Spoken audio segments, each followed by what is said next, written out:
Students, तो आज की वीडियो में हम बात करने जा रहे हैं एक्सरसाइज 3.4 के क्वेश्चन नंबर 11 की। इससे लास्ट की वीडियो में हम क्वेश्चन नंबर 10 तक जो है वो डिस्कस कर चुके थे।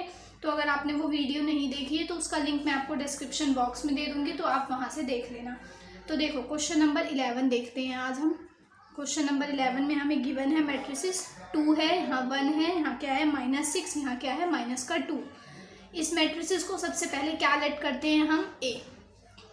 एलिमेंट्री ट्रांसफॉर्मेशन से इसका भी क्या निकालना है, आपको इन्वर्स निकालना है। तो सबसे पहले हमने क्या किया, हमने इस मैट्रिसेस को ए लेट कर लिया। ठीक है, अब देखो इतना करने के बाद नेक्स्ट स्टेप क्या होता है, ए इज इक्वल्स टू किसके इक्वल चलता है, आई ए के। तो यहाँ से ए की वैल्यू पुट कर देते हैं 2, 1, -6 और -2, और यहाँ से आइडेंटिटी मैट्रिक्स यानी 1 0 0 1 इसकी वैल्यू, और यहाँ से आपका क्या चल रहा है, ए चल रहा है। ठीक है, इतना होने के बाद अब आपको क्या करना है, अब आपको 0 बनानी है। देखो 0 यहाँ, यानी कि आपको यहाँ 0 बनानी है। ठीक है, यानी इस 1 को 0 बनाना है। तो आप कैसे बना सकते हैं, अगर आप R2 ले लें और आप R2 में ऑपरेशन लगाएं, क्या 2R2 माइनस में R1, अगर आप ये ऑपरेशन इस वाली रो में लगाएं R2 में, तो आपका ये वाली टर्म जो है वो 0 हो जाएगी। देखो कैसे, अगर मैंने क्या बोला 2R2 यहाँ पर कितना है 1, माइनस में R1 आपका कितना है 2, 2 - 2 0 बन गई यहाँ 0। तो देखो यहाँ पर R1 तो दोनों साइड एज इट इज रहेगा, R1 यहाँ 2 -6 यहाँ 1 और 0। R2 में जब किया तो ये वाली अभी मैंने बताया करके ये 0 हो गया, और यहाँ पर जब आप करोगे तो यहाँ कितना आएगा 2R2 माइनस में R1 लगाना है। तो 2R2 का मतलब 2, R2 यहाँ पर कितना है -2, माइनस में R1 करना है, यानी कि माइनस का साइन, और R1 क्या है -6। तो यहाँ से कितना हो जाएगा 2 2 जब -4, माइनस +6, यानी 6 में से 4 गए तो कितना आएगा यहाँ पर 2। ठीक है, अब देखो इतना हो गया, इसमें लगा दिया हमने। अब इस वाले में भी लगाना है, तो इस वाले में लगाएंगे तो क्या बोला 2R2, तो 2 मल्टीप्लाई में R2 0 है, माइनस में R1 क्या है हमारे पास 1, तो ये तो 0 क्या बचा -1। अब इस वाले में लगाएंगे 2R2, यानी कि 2 मल्टीप्लाई R2 कितना है यहाँ पर 1, माइनस में R1 कितना है यहाँ पर 0, यहाँ कितना हो जाएगा इसे सॉल्व कर 2, तो ये आपका 2 आ गया। अब देखो इतना होने के बाद अब आपको क्या करना है, ये हो गया। अब आपको 0 कहाँ बनानी है, यहाँ पर आपने इस वाले कॉलम को देखा, यहाँ थी 0, तो आपने इस वाले टर्म को 0 बना दिया यहाँ पर। अब आपको यहाँ 0 दिख रही है, तो आपको इस -6 को क्या बना देना है 0। तो अब ये 0 कैसे बनेगी, देखो आप क्या ले लो, इसमें ऑपरेशन लगाओ R1 में। तो आप R1 में क्या ले लो, यहाँ R1 है, R1 में आप प्लस कर दो 3 टाइम्स ऑफ R2 को, तो आपकी ये 0 बन जाएगी। देखो कैसे, मैंने क्या बोला R1 लो, R1 क्या है आपके पास -6 प्लस में 3R2, 3R2 आपका क्या है यहाँ पर 2, तो -6 + 6 कैंसिल आउट होकर क्या हो जाएगा 0, तो बन गई हमारी 0।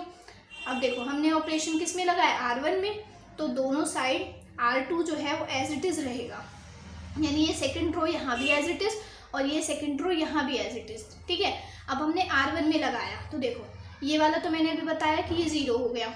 इस वाले में लगाएंगे तो R1 + 3R2, R1 यानी कि 2, 3R2 यहाँ पर क्या है 0, तो कितना बचा 2, यहाँ पर सॉल्व करके 2 आया।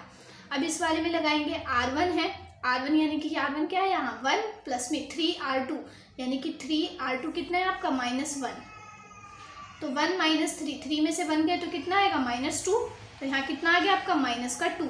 ठीक है, अब देखो अब यहाँ पर ऑपरेशन लगाएंगे तो यहाँ कितना है R1 प्लस में 3R2 है, R1 आपका कितना है 0 प्लस में 3R2 आपका कितना है 2। ठीक है, R1 आपका यहाँ कितना था 0 प्लस में 3R2 आपका 2 था, तो ये तो 0, 3 2 जा कितना आ गया आपका 6, तो यहाँ 6 आ गया, यहाँ 0 बन गई, यहाँ 0 बन गई। अब आपको क्या बनानी है, यहाँ भी 1 बनाना है और यहाँ भी 1 बनाना है। तो आप सबसे पहले R1 ही ले लो, R1 में डिवाइड बाय 1/2, मतलब मल्टीप्लाई 1/2 या फिर डिवाइड 2 से। ठीक है, तो मल्टीप्लाई हमने कर दिया 1/2 से, तो यहाँ पर 1 बन जाएगा। तो देखो यहाँ पर क्या है आपका 1, यहाँ आया 0, और ये वाली रो एज इट इज चल रही है, इसमें भी डिवाइड कर देंगे। अगर यहाँ 2 से डिवाइड करेंगे तो कितना आएगा -1, यहाँ भी 2 से डिवाइड करेंगे तो 3, और ये वाली रो एज इट इज, R2 जो है वो एज इट इज चल रहा है। ठीक है, अब देखो इतना हो गया। अब इसके बाद क्या करेंगे हम, अब हम लेंगे R2, क्योंकि हमें यहाँ भी 1 चाहिए, R2 में भी सेम यही ऑपरेशन लगा देंगे, मल्टीप्लाई बाय 1/2। तो देखो R1 तो एज इट इज चल रहा है बोथ साइड, यहाँ -1 यहाँ 3, और यहाँ पर ये इससे डिवाइड करेंगे 2 से तो क्या आएगा 0 ही आएगा, और इसे 2 से डिवाइड करेंगे तो क्या आएगा 1। यहाँ पर देखो अगर हमने 2 से डिवाइड किया या फिर मल्टीप्लाई बाय 1/2 तो यहाँ कितना आ जाएगा -1/2। यहाँ पर करेंगे तो 2 मल्टीप्लाई में 1/2, तो 2 से 2 कैंसिल आउट होगा, यहाँ क्या हो जाएगा 1। ठीक है, तो ये आपका क्या आ गई, ये आपकी आ गई आइडेंटिटी मैट्रिक्स, और ये आपका A इनवर्स इधर हो जाएगा। A था इधर आया तो A इनवर्स, और ये रो चल ही रही है आपके पास। ठीक है, अब आपको A इनवर्स ये प्रोडक्ट करके A इनवर्स ही आता है -1, यहाँ -1/2, ये 3, ये 1, ये आपकी क्या आ गई, ये आपकी A इनवर्स की वैल्यू आ गई जो आपको क्वेश्चन में बोली थी निकालने के लिए। ठीक है, यहाँ पर क्वेश्चन नंबर 11 एंड होता है। स्टूडेंट्स यहाँ पर हमारा जो 11th क्वेश्चन है वो एंड होता है। तो इसके बाद अब हम आते हैं अपने क्वेश्चन नंबर 12 पर। तो देखो क्वेश्चन नंबर 12 में आपके पास मैट्रिसेस गिवन है 6 है, यहाँ -3 है, यहाँ -2 है, और यहाँ पर क्या है 1 है। ठीक है, ये मैट्रिसेस आपको गिवन है। तो सबसे पहले आपको क्या करना है, इस मैट्रिसेस को A लेट करना है। ठीक है, अब इसके बाद नेक्स्ट स्टेप क्या आता है, A = होता है किसके, IA के। अब यहाँ से A मैट्रिसेस लिख दो, 6 -2 -3 और 1, और I मैट्रिसेस आपके पास क्या होती है 1 0 0 और 1, और यहाँ पर A। ठीक है, इतना हो गया। अब देखो इतना होने के बाद अब आपको क्या करना है, अब आपका काम है पहले यहाँ 0 बनानी। ठीक है, तो सबसे पहले क्या ले लेंगे हम R2, और R2 में कोई ऐसा ऑपरेशन लगाना है कि यहाँ 0 बन जाए। तो देखो क्या करेंगे हम, अगर हम 3 टाइम्स ऑफ R2 में ऐड कर दे किसे R1 को, तो आपकी यहाँ 0 बन जाएगी। देखो कैसे, 3 टाइम्स ऑफ R2 मतलब 3, R2 कितना है आपका -2, प्लस में R1 आपका कितना है 6, तो 3 2 जा -6, और यहाँ पर +6, तो -6 + 6 कितना हो जाएगा, कैंसिल आउट होकर 0। तो यहाँ पर आपका क्या बन गया, यहाँ तो आपका 0 बन गया। ठीक है, अब देखो R1 तो एज इट इज है बोथ साइड, तो पहले R1 को एज इट इज लिख देते हैं, यहाँ भी एज इट इज है। अब देखो यहाँ तो 0 हो गई, यहाँ पर लगाएंगे तो क्या है 3R2, यानी 3 मल्टीप्लाई R2 कितना है आपका 1, प्लस में R1 आपका कितना है -3। तो इसे सॉल्व करेंगे, 3 + -3 यहाँ पर 0 हो जाएगा, यहाँ पर क्या आ जाएगा आपका 0। ठीक है, + -3 आपका यहाँ 0 बन जाएगा। अब देखो अब आप क्या कर सकते हैं, अब इसके बाद आपको यहाँ पर भी ऑपरेशन लगाना है। तो यहाँ पर क्या हो जाएगा 3R2 प्लस में R1, 3R2 का मतलब क्या है 3 मल्टीप्लाई R2 यहाँ कितना है आपका 0, प्लस में R1 आपका कितना है यहाँ पर 1, तो ये तो हो गया 0। कितना बचा आपके पास, प्लस का 1 बचा, तो यहाँ कितना आ जाएगा 1।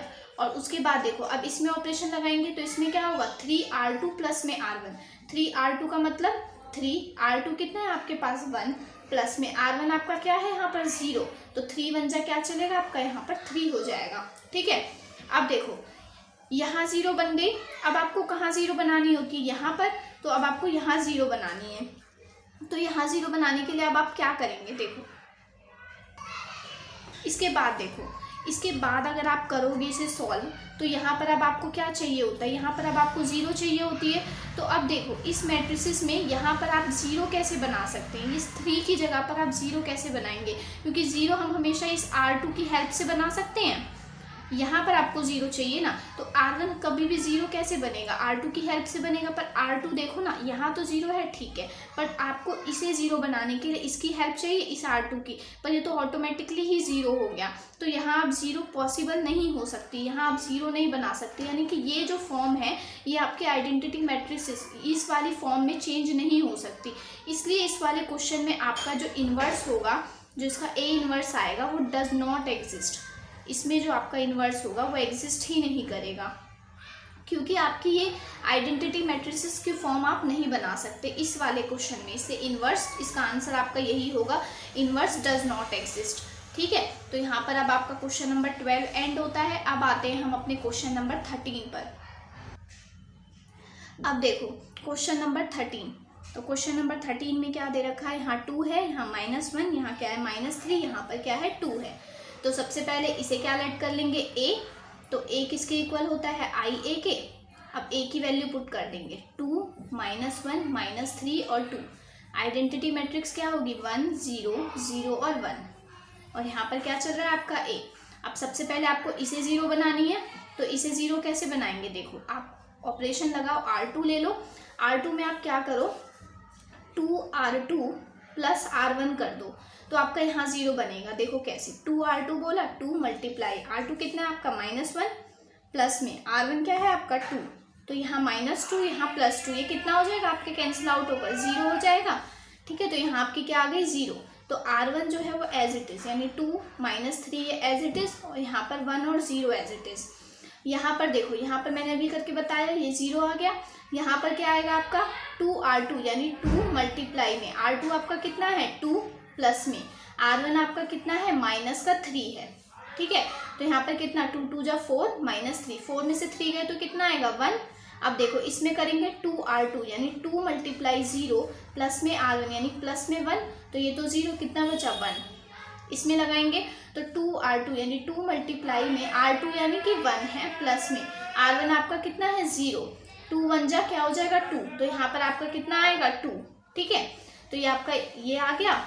अब देखो यहाँ तो 0 बन गई, और यहाँ देखो यहाँ आपकी 1 भी बन रही है, 0 और 1 दोनों आ गई हमारे पास। अब यहाँ पर आपको क्या बनानी है 0, तो यहाँ 0 कैसे बनाएंगे, R1 ले लो और आप R1 में क्या कर दो, देखो आपने R1 में अगर आप ऐड कर दो 3 टाइम्स ऑफ R2 को, तो आपकी यहाँ 0 बनेगी। देखो कैसे, R1 बोला यानी कि R1 यानी -3 प्लस में 3R2, R2 यानी कि 1, तो -3 + 3 बन गई नहीं यहाँ 0। तो देखो R2 तो एज इट इज रहेगा आपका यहाँ भी और यहाँ भी 1 और 2। ठीक है, यहाँ पर मैंने अभी करके बताया ये क्या हो गया आपका 0। यहाँ पर कितना आएगा R1 + 3R2, R1 यानी कि 2 प्लस में 3, R2 आपका कितना चल रहा है 0, यानी कि आपका यहाँ पर क्या आ जाएगा 2। ठीक है, अब देखो इसके बाद यहाँ पर इस वाले में करेंगे तो R1 में लगाना है ना, तो R1 + 3R2 यानी कि R1 आपका क्या है 1 प्लस में 3, R2 आपका कितना चल रहा है 1, तो 3 + 1 कितना हो जाएगा 4, यहाँ आ गया आपका 4। उसके बाद इसमें लगाएंगे तो R1 क्या चल रहा है 0 प्लस में 3, R2 आपका कितना है यहाँ पर 2, तो 3 2 जा कितना आ जाएगा आपका यहाँ पर 6, तो ये आपका इतना आ गया। अब देखो आपके पास क्या क्या आ गया, 0 आ गया, यहाँ भी 0, यहाँ पर 1। अब आपको बस यहाँ 1 चाहिए, तो क्या करेंगे R1 मैट्रिसेस लेंगे, मल्टीप्लाई कर देंगे 1/2 से, तो यहाँ 1 आ जाएगा। तो देखो जब मल्टीप्लाई किया तो यहाँ पर 2 मल्टीप्लाई 1/2 2, तो कैंसिल आउट होकर यहाँ 1, और 0 को तो किसी भी डिजिट से मल्टीप्लाई या डिवाइड करो 0 ही आता है। और यहाँ ये वाली रो एज इट इज़ चल रही है, यहाँ भी ये रो एज इट इज़। जब यहाँ पर भी 2 से करेंगे तो 4 मल्टीप्लाई में 1/2, तो 2 2 जा क्या हो जाएगा यहाँ पर 4, और फिर 6 मल्टीप्लाई में 1/2, तो 2 3 जा आपका कितना आ जाएगा 2 3 जा 6, तो 3 आ जाएगा। ठीक है, इतना हो गया। अब देखो ये आपकी क्या चल रही है आइडेंटिटी मैट्रिक्स, और ये ए इधर आकर क्या हो जाएगा ए का इन्वर्स, और ये मैट्रिसेस 2 3 1 और 2। ठीक है, अब देखो अब इसके बाद आपका यहाँ से आपकी ए इन्वर्स की वैल्यू आ जाएगी, क्योंकि ये मल्टीप्लाई करते हैं तो ए इन्वर्स ही देता है, तो ये आ जाएगा आपका 2 3 1 और 2। ठीक है, यही आपको निकालना था, ए इन्वर्स की वैल्यू निकालनी थी क्वेश्चन नंबर 13 में, तो हमने इसे भी निकाल दिया एलिमेंट्री ट्रांसफॉर्मेशन का यूज़ करके। तो यहाँ आपका क्वेश्चन नंबर 13 भी एंड होता है। अब आते हैं हम अपने क्वेश्चन नंबर 14 पर। तो देखो क्वेश्चन नंबर 14 में आपका क्या बोला है, मैट्रिसेस गिवन है जिसे हमने ए मैट्रिसेस माना, क्या है 2 है 4 है 1 है और 2 है। तो फर्स्ट स्टेप ए = आई ए लेना, यहाँ भी देखो 2 4 1 और 2, आई की वैल्यू क्या होगी 1 0 0 और 1, और यहाँ पर ए आएगा। ठीक है, अब ऑपरेशन लगाना है हमें, यहाँ पर सबसे पहले 0 बनानी होती है। तो देखो R2 लेंगे हम, अगर हम R2 में माइनस कर दे 2 टाइम्स ऑफ R1 तो आपकी ये 0 बन जाएगी। देखो कैसे, मैंने क्या बोला R2 यानी कि आपका क्या चल रहा है 4, माइनस में 2, R1 आपका क्या चल रहा है 2 2 2 जो यहाँ भी 4 और यहाँ भी 4, तो 4 4 0। तो देखो बोथ साइड आपका R1 तो एज इट इज चलेगा 1 0 और यहाँ 2 और 1। ठीक है, यहाँ पर मैंने अभी करके बताया 0 आ गया, तो ये तो 0, यहाँ पर ऑपरेशन लगाएंगे क्या आएगा R2 बोला यानी कि 2, माइनस में 2 R1 क्या है आपका 1, तो 2 - 2, यहाँ भी आपका 0 आ गया। ठीक है, ये भी 0 ये भी 0 ये भी 0। अब इस वाले में लगाएंगे R2 - 2 R1, R2 आपका क्या है 0, माइनस में 2 R1 आपका क्या है 1, तो कितना आएगा आपका -2। ठीक है, यहाँ पर लगाएंगे तो R2 आपका क्या है 1 है, माइनस में 2, R1 आपका कितना चल रहा है 0, ठीक है, तो ये कितना आ जाएगा आपका 1। सॉल्व करेंगे इसे तो कितना आ जाएगा आपके पास 1, इतना हो गया। अब देखो यहाँ 0 बनाने के बाद आपका काम क्या होता है, इसे 0 बनाना। और आप इसे 0 कब बना सकते हो, जब आपके इसकी हेल्प से, यहाँ पर आपकी 0 के अलावा कोई भी टर्म होती तो आप यहाँ 0 बना सकते थे, पर अभी आप अगर कोई भी ऑपरेशन लगा लो लेकिन आप इसे 0 नहीं बना पाओगे, क्योंकि इसे 0 आप इसी की हेल्प से बना सकते हो, R2 इस वाले की हेल्प से, और ये तो खुद ही 0 बना हुआ है तो ये इसे 0 बनाने में कोई हेल्प नहीं कर सकता। तो यहाँ पर ये जो मैट्रिसेस है ये आपके आइडेंटिटी मैट्रिसेस में इस फॉर्म में नहीं आ सकती, क्योंकि यहाँ 1 होना चाहिए, पर यहाँ पर आपकी क्या बन चुकी है 0 बन चुकी है, इसलिए आपका इस वाले क्वेश्चन में भी इनवर्स जो है वो डज नॉट एग्जिस्ट होगा। इनवर्स डज नॉट एग्जिस्ट, बिल्कुल सिमिलर है ये क्वेश्चन नंबर 12 की तरह, यहाँ भी इनवर्स आपका डज नॉट एग्जिस्ट होगा। ठीक है, तो ये आ गया आपका 14th क्वेश्चन। तो स्टूडेंट्स आज के वीडियो में 14th क्वेश्चन तक ही, नेक्स्ट वीडियो में हम आगे के क्वेश्चन डिस्कस करेंगे। आई होप आपको ये सारे क्वेश्चन अच्छे से समझ आ गए होंगे, और अगर आपको कहीं भी कोई भी डाउट आता है तो आप मुझसे कमेंट बॉक्स में पूछ सकते हैं। And thanks for watching my video.